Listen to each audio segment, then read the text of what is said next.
I guess y'all are ready. Good evening, everybody. Thankful everyone is here.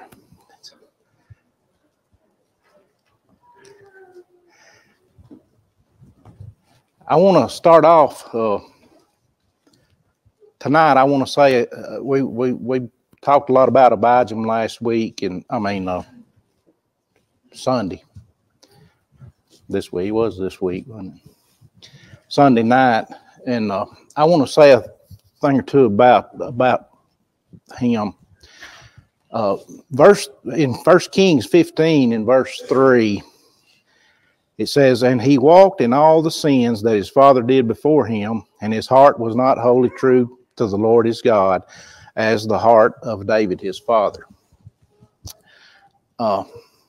He walked in all the sins that his father did before him. What does that sound like?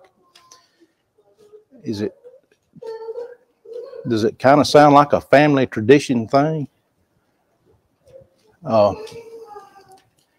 It started with his grandfather Solomon late in his life, and then Rehoboam continued, and then Abijah.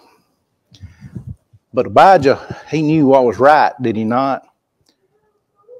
He gives this great speech talking about things that are right and doing right and things like that. And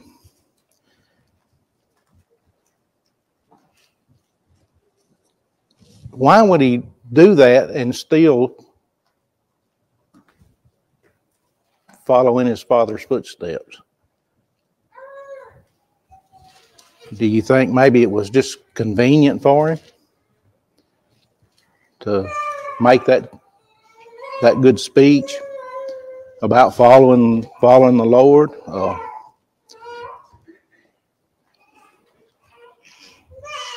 he might have tried to be a people pleaser, because his father already had the people set in those ways, and he wanted to please them. Yeah, that's kind of what I mean by convenient. Keep everybody happy. Everybody, good and the bad. They say old habits are hard to break. He had some old habits there, I believe. And have you ever heard someone say, talking about religion, say, if it's good enough for my father or for my grandfather, it's good enough for me? Have you ever heard that? That's pretty tough, is it not? I want to read a couple of verses talking about the whole heart. Psalm 119 in verse 2, right quick. Won't take me just a minute.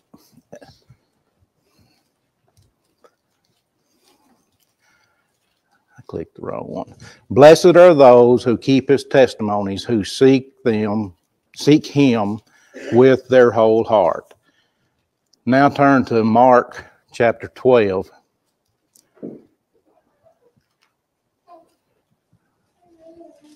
In verse 37.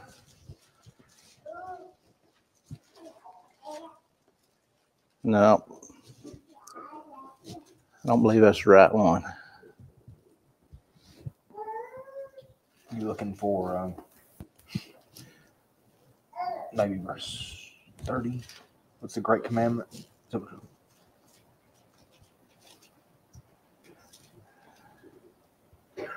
Oh, I wrote the wrong one down, didn't I? Well, just forget that one. 30, 32. 30 is love the Lord your God with all your heart. There you go. That's it. Can't even read my own writing here, I guess. "You shall love the Lord your God with all your heart and with all your soul, and with all your mind and with all your strength." So, pretty important, the whole heart.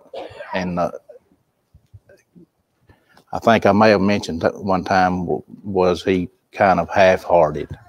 And so that's all I have to say about that. We'll go to Asa now. And it'll be in 1 Kings 15.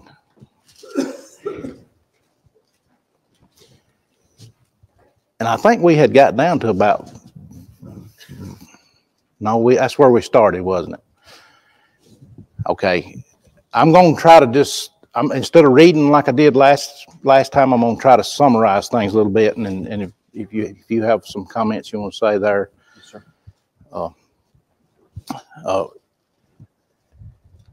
Asa, he takes over as king of Judah. Jeroboam is still king of Israel for 2 more years after this, or year and a half, or whatever, he breaks the family tradition. I just talked about that. Abijam was following in the family tradition, but Asa, he breaks that family tradition. Like I said, his father started it, his grandfather started it, his grandmother was deeply involved in it. They called her the Queen Mother there. Deeply involved in idol worship. So if he broke the family tradition, what did he do different?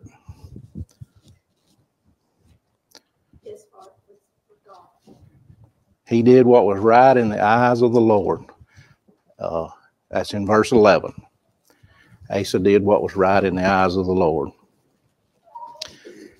It kind of makes me wonder, where did he even learn what was right?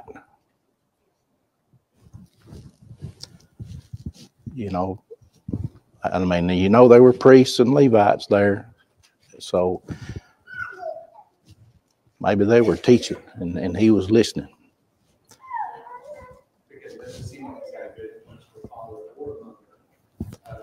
Yeah.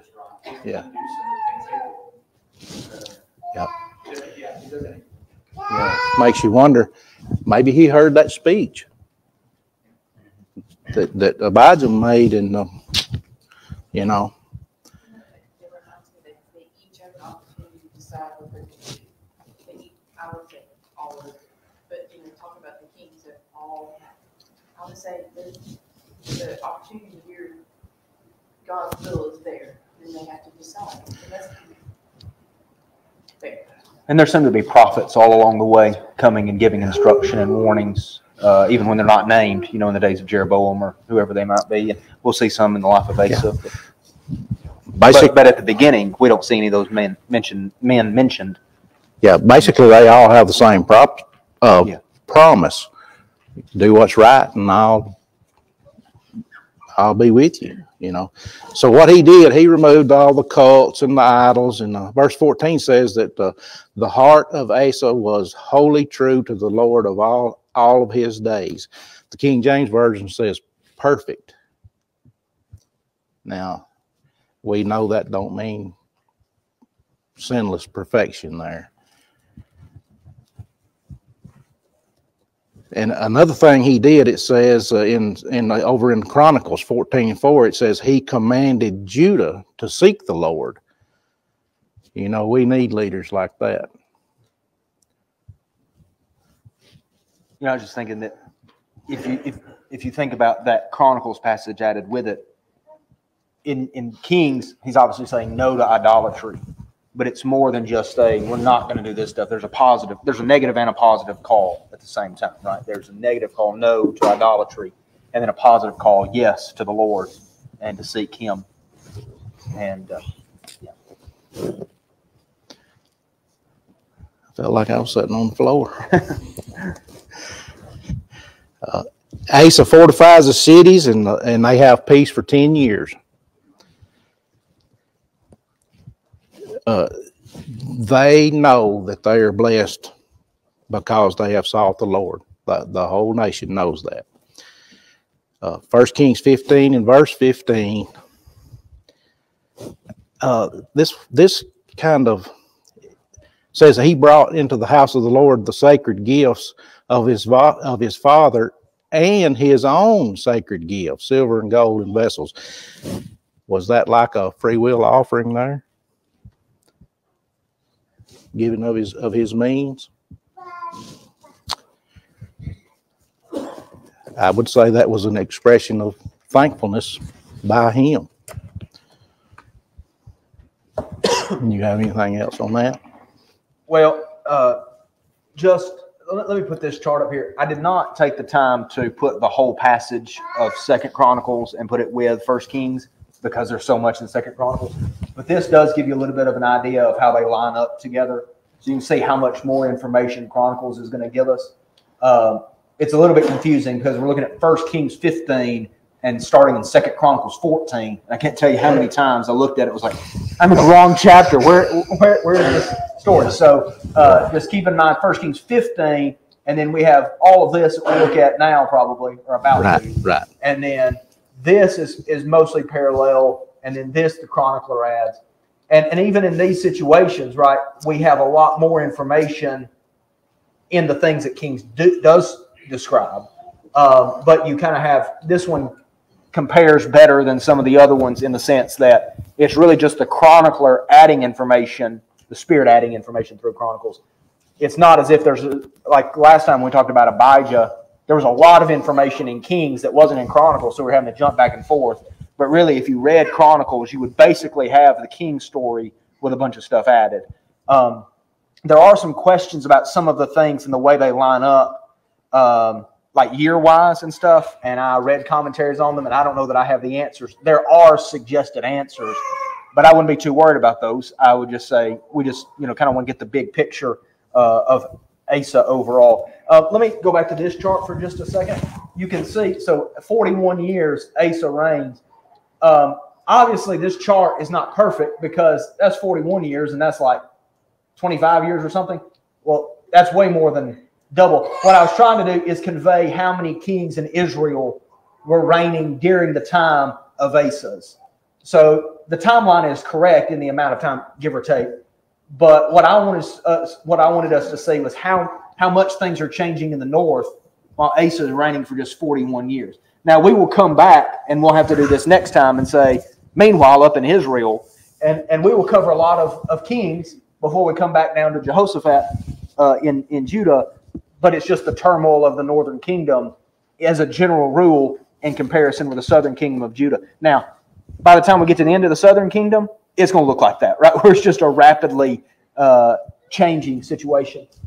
You can notice here in Israel, the ones that are outlined in purple, I don't know if you can see that. That's a change of dynasty, right? So that's when somebody, it's not a son following his father, it's somebody else coming in and killing the king and taking over, maybe a military commander or something like that. So you can see there's 3 regime changes. It's not just father passing it down to son. It's just terrible in Israel. So I only point that out to help you see what I'm trying to illustrate. But we'll come back to this because I think this helps us with kind of keeping our mind focused on where we are. Yes? So I have a question. Yeah. And I don't expect it to be clear quite yet, but I do understand my point. Yeah. So that verse 14 there, it talks about nevertheless the one basis the Lord all his days. Yeah. So I know we're going to get something when we go over Second Chronicles, and I'm just wanting to think about so is this just a generic, because it's kind of a definitive statement in some ways, but is it meant to be more generic in some ways? Because when you go to Second Chronicles, it doesn't seem to be that way. Yes. So what I would say is I think that Chronicles, you could read it, the introduction, in as positive a way as the King's introduction seems. So this is 14:2 in Chronicles, Second Chronicles. Asa did what was good and right in the eyes of the Lord his God, right? There's no qualifier, there's no exceptions. What I would say about that is I think so the chronicler does this about David, right? He says he did wholly except in the case of Uriah the Hittite.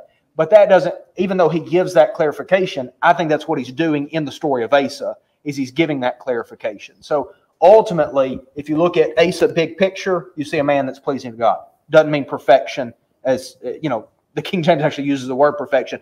But we use that, when we look at the New Testament, we see the word perfection being used. And we often talk about maturity and completeness and growth and development and that sort of thing. So I would say that this is overall, in general, and obviously not without exception, because I actually think that there is, let's see, this is in 1 Kings. So it's not as if Chronicles is contradicting 1 Kings. If there's a contradiction, it's in 1 Kings too, right? Because he describes paying that bribe. We'll talk more about that in just a second. It's the first thing Right. Yes.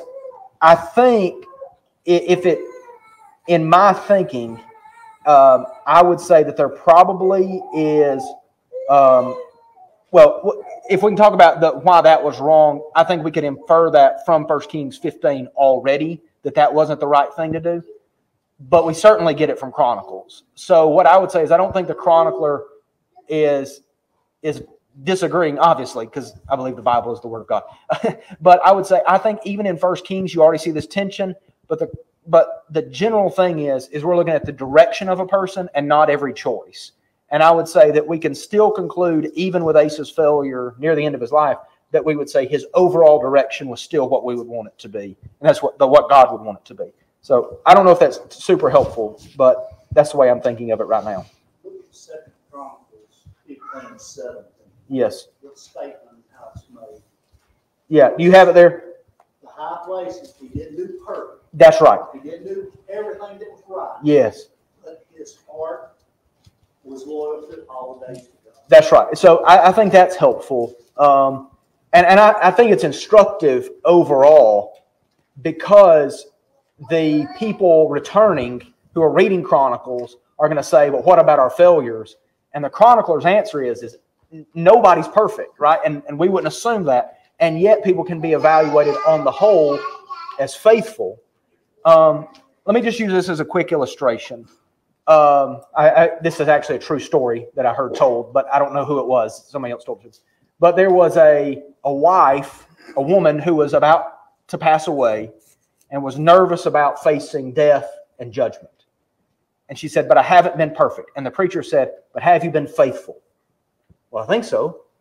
And he said, let me ask you differently. Have you been a perfect wife? No. But have you been faithful? Yes. Right, so I think that's the image we should have in our mind, is faithfulness is not perfection, it's loyalty, it's fidelity, it's devotion. And so sometimes the shortcomings are our own spiritual immaturity, and sometimes they're just bad decisions, that we knew better and we made a different decision. And yet, overall, we can picture Asa, and Lord willing, we can look at ourselves, this is the Lord's will for us, is we look at ourselves as faithful in the grand scope, even though none of us would claim perfection. And if you do, I'll just ask your wife. And so, just kidding, sort of. So anyway, just to say, I think that there's a lot of kings. Let me do it the opposite way. I think that 1 Kings regarding Manasseh is totally wicked. And the chronicler gives us a story of repentance. I don't think the chronicler is saying he wasn't totally wicked during his reign, because he was. I think he's just saying we're just getting more information and clarification on all that. I think it works both ways. Well, he changed when he came back. He did change. That's right. I think it's where Josiah got his Yes. teaching from. Yes, that's right. And that's a perfect example, because he literally comes back from Babylonian captivity reformed, changed. These people, a long time later, are coming back from Babylonian captivity and say, well, what's the answer for us? What was the answer for the wicked king Manasseh? Right? It was, don't keep doing the same evil things you've been doing. Be reformed. I love the periods of Bible history, and I love studying these two things in harmony. And as we study the divided kingdom, I love layering Kings and Chronicles on top of each other. But in your regular Bible reading, I think it's very, very helpful as you're reading 1 Kings to think, 1 and 2 Kings, to think about it as people who have just gone into captivity, trying to figure out how they got here, and to read 1 and 2 Chronicles as people who are coming back and trying to figure out what to do now. And I think that's the message that they are directed to. So I'm not opposed at all to looking at them as a harmony. That's what we're doing. But it's like reading the Gospels. Love looking at them as a harmony. But I want to read the development of each one, because they have a particular message there that the Spirit is trying to present through each individual writer.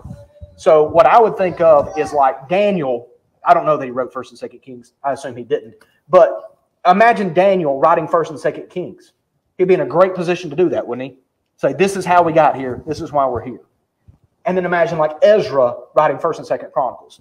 All right, we're headed back, and I'm trying to fix all you folks. What do? We seek the Lord. And that's the recurring thing. So there will be times where you'll see Chronicles as more encouraging, because the message is what happened then led you to where you were, but what happens now is dependent on you. And so I think that's helpful. It's helpful for me. I think we see that repeated in the New Testament. And I'm talking way too much for us to cover all of Asa's life, but what I would say is that how many passages are there that are blatant, apparent, clear, ringing warnings about sin? Like, do not do this, you will not inherit. And if we just read those passages, I think all of us would say, well, there it goes. My ship is sunk on that. But there's so many passages that talk about forgiveness and grace and mercy and all that. Well, what are those passages? They're to people in different circumstances, right? At least at that moment. Right? There are people who are hearing the voice of Satan saying, hey, let's go this way. And then there are people who are hearing Satan say, there's no way back. And so think about Kings and Chronicles in that way, as a message of 1 John 2, 1 and 2 might be the best summary of 1 and 2 Kings and 1st, 2nd Chronicles ever. Not exactly. But he says, I write these things to you so that you may not sin. 1st and 2nd Kings. But if anyone does sin, we have an advocate with the Father, Jesus Christ the righteous, who is a propitiation for our sins, and not for ours only, but for the whole world. Now, obviously, Jesus hadn't come, but there's preview there. There's forgiveness available. There's repentance that's possible. Okay, so I will talk less. We'll talk about that more when we get to Azariah. That's right. Yes, that's right. Okay, go to 2 Chronicles 14. Basically, what we just talked about is through the first 8 verses. Now we'll start at verse 9. And here, Zerah, the Ethiopian, he wants to fight Judah. He has 1,000,000 men. They meet up, and Asa prays to God in verse 11 there. Let me read verse 11. And Asa cried to the Lord his God, O Lord, there is none like you to help between the mighty and the weak. Help us, O Lord our God, for we rely on you, and in your name we have come against this multitude. O Lord, you are our God. Let not man prevail against you. In that prayer there, he pleads for help. He gives recognition of their dependence on God, recognition that this battle is to accomplish a purpose of God, and that purpose is so that people may know that they cannot prevail against God or God's plans.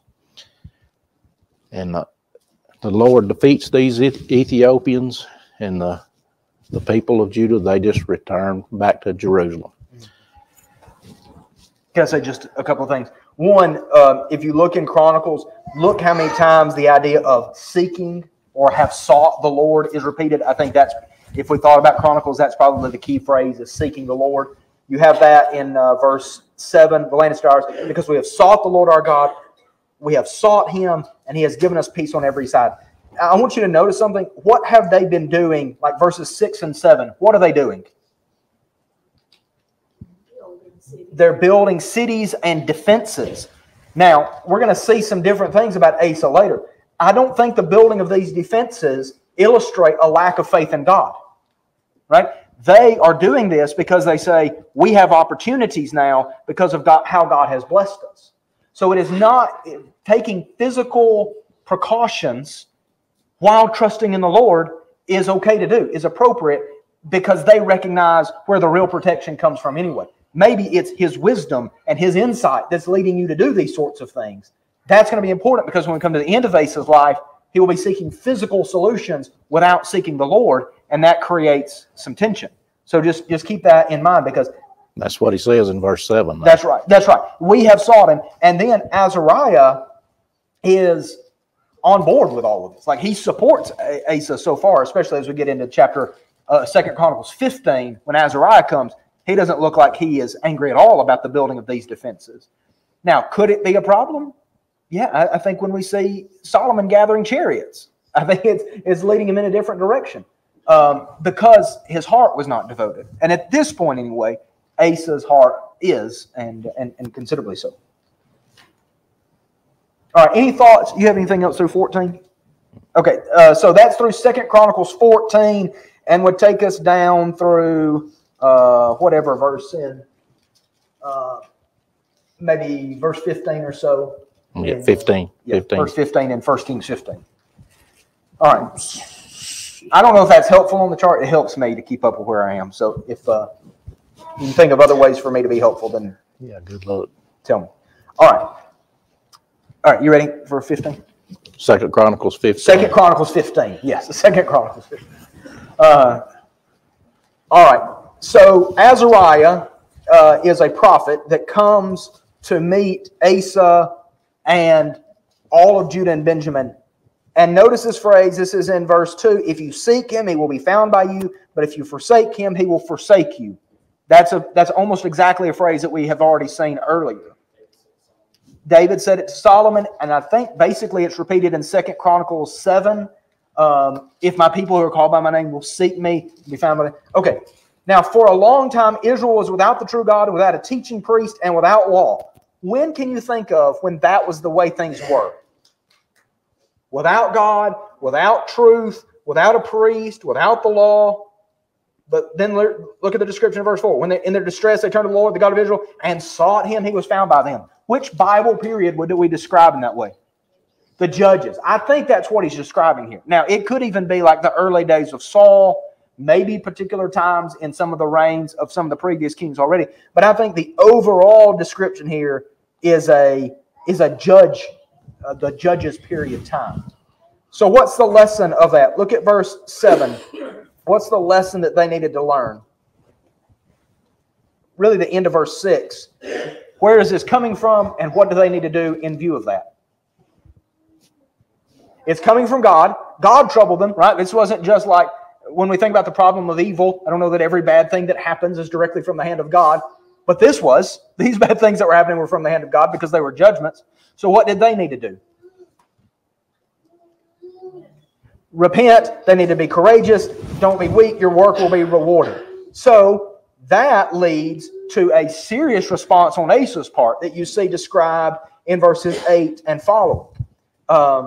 You're putting away idols, repairing the altar of the Lord, and I think this is kind of a further detailing of the overall work of Asa's whole life, which was turning away from idolatry, turning the nation away from idolatry, and bringing them closer to the Lord. Now, who else is joined in this? The priests, that's right. And those from, notice this in verse 9. Ephraim, Manasseh, Simeon. So Simeon would have been included maybe a little bit by default, but they didn't have to be. They could have done whatever they wanted. But they join in. Ephraim joins in. Manasseh joins in because they saw that God was with him. So this is in verse 11 and following, they renew their covenant with the Lord. They reestablish their agreement that they are going to, this is verse 12, to seek the Lord. Verse 13, but whoever would not seek the Lord would be put to death. Verse 15, they sought him with their whole desire, and he was found by them, and the Lord gave them rest all around. So you see that idea of seeking, and God saying, if you seek, you will find, which is what Jesus said. So maybe he had been reading Chronicles. I don't know. All right. So that takes us down to about verse 15. Now, there are other references we can make, but I think you'll see that repeated over and over again in the book. You have anything on all that? Well, this thing here that Azariah prophecy or whatever you want to call it there, Yeah. Can we see that in our covenant? You know, they heard the word. They heard the word of the Lord. We have to hear it. They believed it. We have to believe it. They repented, or they removed the idols. So we are to remove sin. And it says they sacrificed for atonement. Jesus is our atonement. He's the sacrifice for our atonement. And then they went on and devoted themselves to God, and I take that to mean like we're to be faithful. I believe this one's quitting on me. And it says they went on and rejoiced over the oath, and we rejoice in our salvation. And like you said at the end there, all that brings about rest or peace in their nation, and it brings rest and peace in our souls. Yeah. It's interesting. It's the second time we see people defect from Israel to Judah over religious reasons. it's really interesting because remember why Jeroboam made all the alterations that he did, right? Because he was worried about people defecting to Judah. And it's like, well, Jeroboam, if you had followed the right path, then you might have people from Judah defecting to you because you would be doing what God said. And instead, the opposite thing is happening, which we should keep in mind. Yeah. I want to say one more thing. Where did you get to? 15? Yes, basically. Uh, That thing's right. well, here's something we need to not forget right here.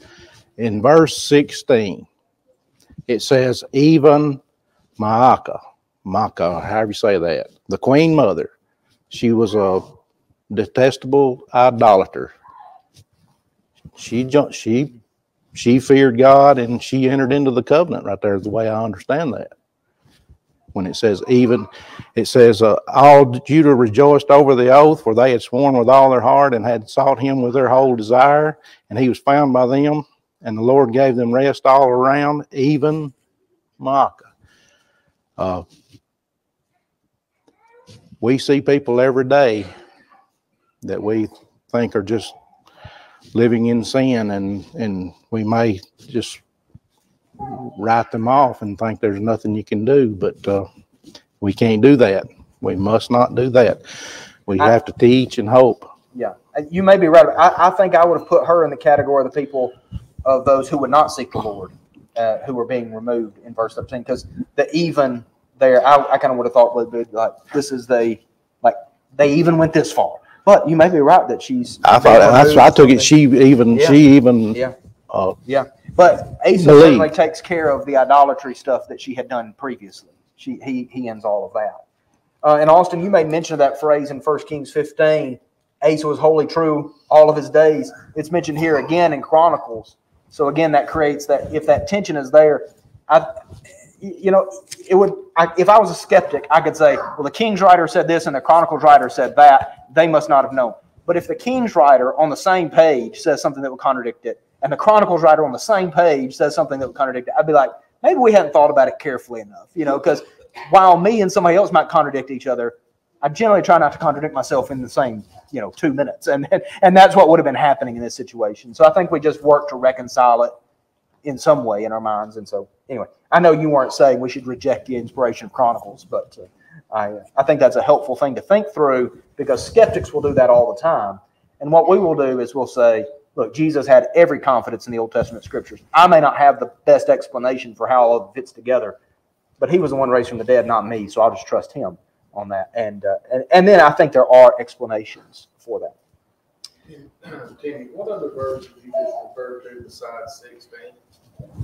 Where you said that she got rest? That's verse 16 of 15. Chronicles 15.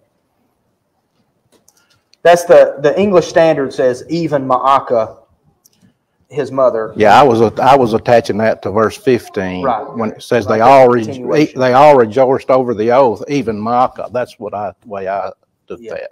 Yeah, I was kind of thinking of it. So the Legacy Standard, which is a update of the New American Standard, said he also removed Maacah, mother of Asa, from being queen mother because she had made a horrid image. Now, she may have been removed from being queen mother anyway, but because of her past Okay, I understand. I do now. Yeah, I understand that now. Well, I'm wrong. I'm going to say I'm wrong. It would not be surprising that the chronicler would tell the story about Maacah being repentant. There is a challenge here because Abijah was his mother is called Maacah, and I think it's the same woman. But I would take it to be it's Asa's grandmother, even though she's mentioned as his mother, it's his grandmother. But she maintained that royal position of being queen mother, which evidently was a pretty significant and influential position. Yeah, she's removed from that. I understand that now. Yeah.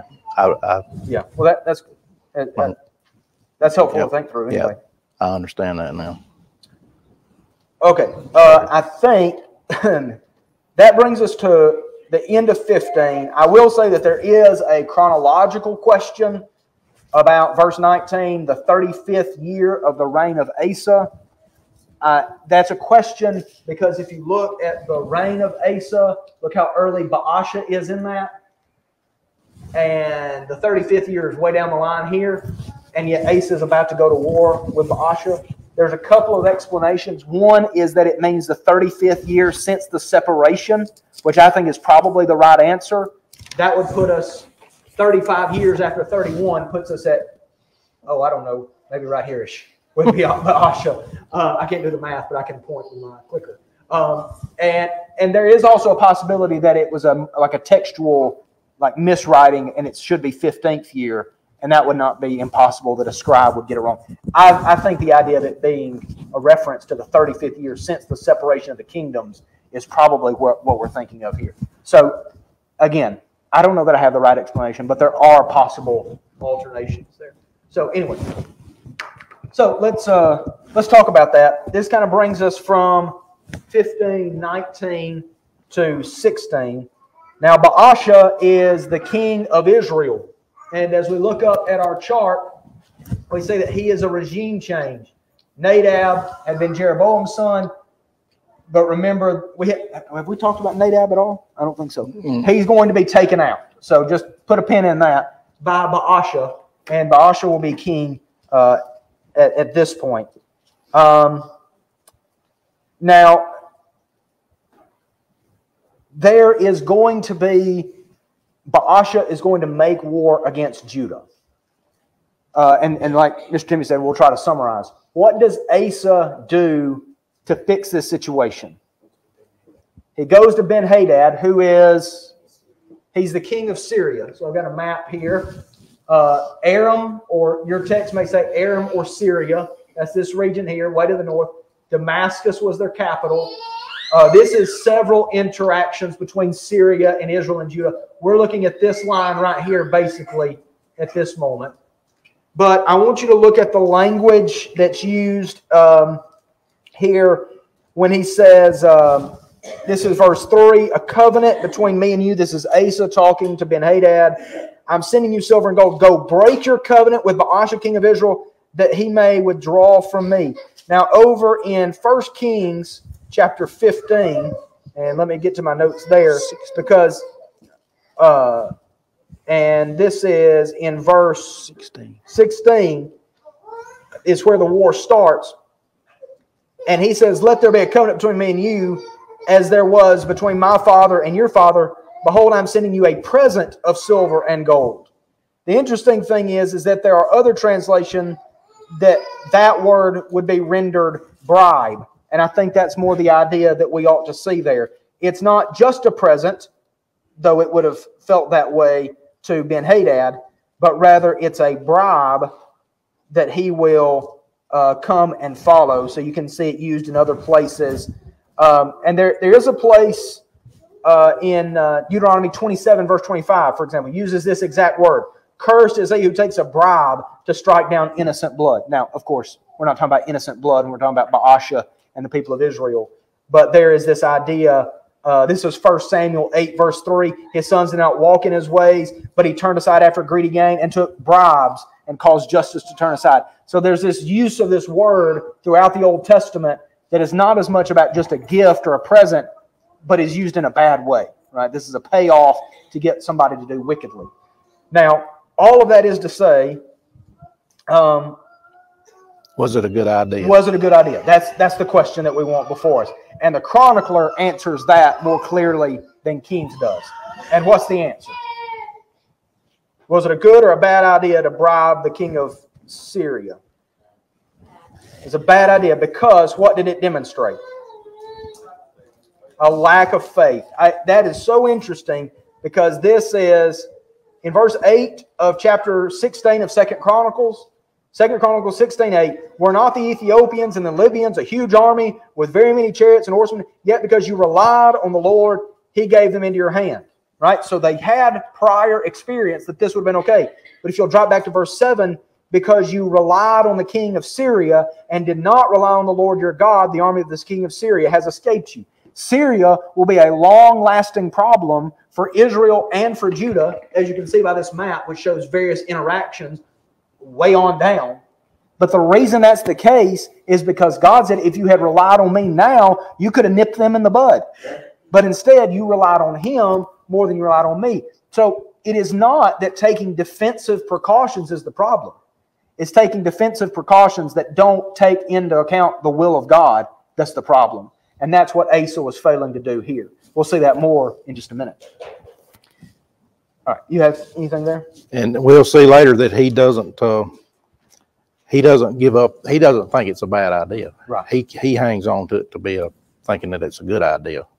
Mm-hmm. It is funny he's asking, so they can come to me, break your covenant with you. That's right. It's like, why would you not do that with your covenant? That's right. Yeah.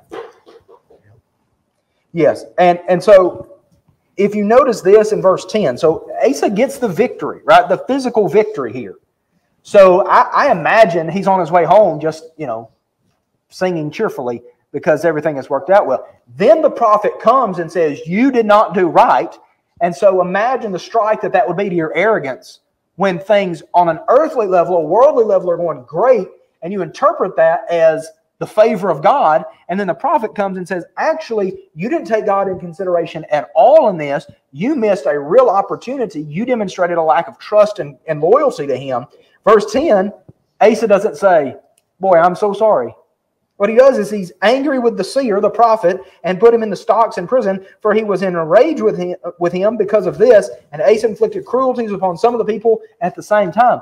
So it's like Asa is so insulted by this accusation of faithlessness that he just Gets turns bitter. in a different direction. He gets bitter. That's right. Turns I'm going to bitter. lower myself. That way you don't have to raise up. Thank you. Thank you. Yeah. Yeah. No, I don't feel like a midget. Yeah. That's right. I'll try not to brag in my humility as Asa or Isaiah would have or something like that. All right. He started thinking physically, basically, rather than spiritually, is what he did. I think that's right. I think he had limited vision. I think he was thinking about what's right here on the horizon. And you think about that as a model for down the road. Isaiah will write about this way later, and we'll talk about the fact that the king then was trying to make an alliance with Syria in order to help defend him against Israel. And, well, he's going to make an allegiance with Assyria to help him against Israel and Syria. That's why it's helpful to call Syria Aram sometimes, because that helps you not get so confused. But all that is to say is that this is going to be a long-standing problem, not just for Israel, the northern kingdom, but for Judah, the line of David. It's going to be a problem. And it will. The sad thing is that it goes back to an error by a king who was a great king overall, a man who is rendered as a godly man. I will say that there's a lesson for the people returning from captivity about this, is that this is not just we're going to do this for a bit and get everything settled kind of thing, and then when we get out of trouble, we'll just do whatever we want. I think it's about a long-standing commitment and covenant with the Lord that's going to endure, and not just going to be, we got to get out of trouble this time, so we'll depend on the Lord. No, this is not the days of the judges anymore. Right? Now, are they going to be faithful to that? No, not ultimately.